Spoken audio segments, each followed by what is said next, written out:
Hello, and thank you for watching this presentation. I am Ricardo Dorda, a postdoc researcher in the Institute of the Astrophysica de Canarias, and I am going to present this work about the star VAX Sagittari. After the main sequence, stars with masses between 10 and 25 solar masses evolve into red supergiants, while stars with masses between 4 and 10 solar masses will become oxygen-rich asymptotic giant branch stars. Both have similar spectra and effective temperatures. Despite these external similarities, they have very different evolutionary pathways and they are expected to have very different deaths. The main external difference between these groups is their luminosity. Typical red supergiants have absolute volumetric magnitudes between -9 and -7 magnitudes. Meanwhile, average AGB stars usually have luminosities far below that. Only the most luminous AGB stars reach volumetric magnitudes as high as -8. In this work, we studied VAX Sagittari, an extremely luminous red star. Due to its high luminosity, this star has been considered as an extreme and peculiar red supergiant. However, here we demonstrate that it cannot be a red supergiant but a massive AGB star. For this work, we obtained high-resolution spectra during 2 years, as is shown here. From this data, we obtained the radial velocities, effective temperatures, and we identified peculiar spectral features. We also used the photometric data available, which covers 85 years. We analyzed this data and we confirmed the previously known main period, but we also found a secondary peak which suggests a variation with a scale of 77 years. In the spectra, we found some spectral peculiarities.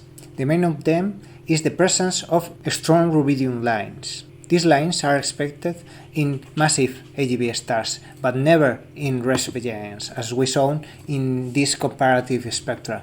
As in this case these lines belong to the circumstellar envelope, we were not able to calculate their abundances.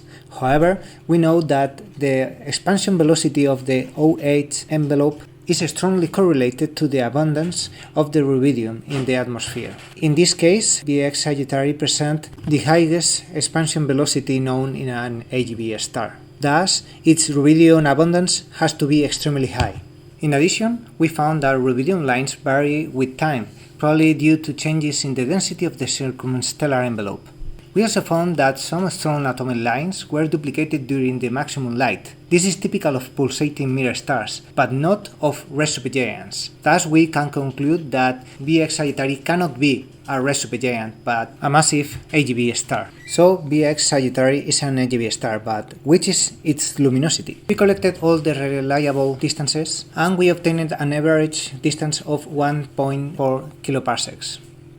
This, together with the angular size of VAX Sagittari and our average effective temperature, allowed us to calculate the volumetric magnitude of VAX Sagittari, -8.6 magnitudes. According to this, VAX Sagittari is much more luminous than any other AGB star known.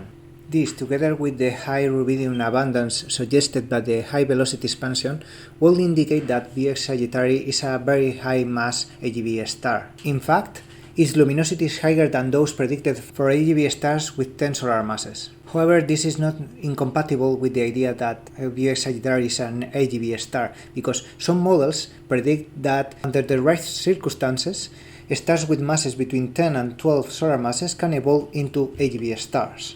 This might be well the case of VAX Sagittari. If that is the case, we can find a possible explanation for the secondary peak found in the periodogram. Thermal pulses affect to the luminosity of the AGB stars, and these pulses become more frequent at higher masses. In fact, the theoretical models indicate that AGB stars with more than 9 solar masses can have thermal pulses in a time scale of decades. This will explain the very long variation detected, but we cannot prove it with the current data.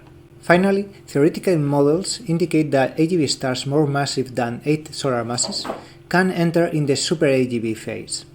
These stars should present extremely high luminosities and high rubidium abundances, but this is not enough to demonstrate that a star is in the super AGB phase. However, all our findings of VAX Sagittari suggest that it is a strong candidate to be a super AGB star. And this is important because any other candidate proposed are in other galaxies. VAX Sagittari is thus the only candidate in the galaxy, and also it is the most extreme. Thank you very much.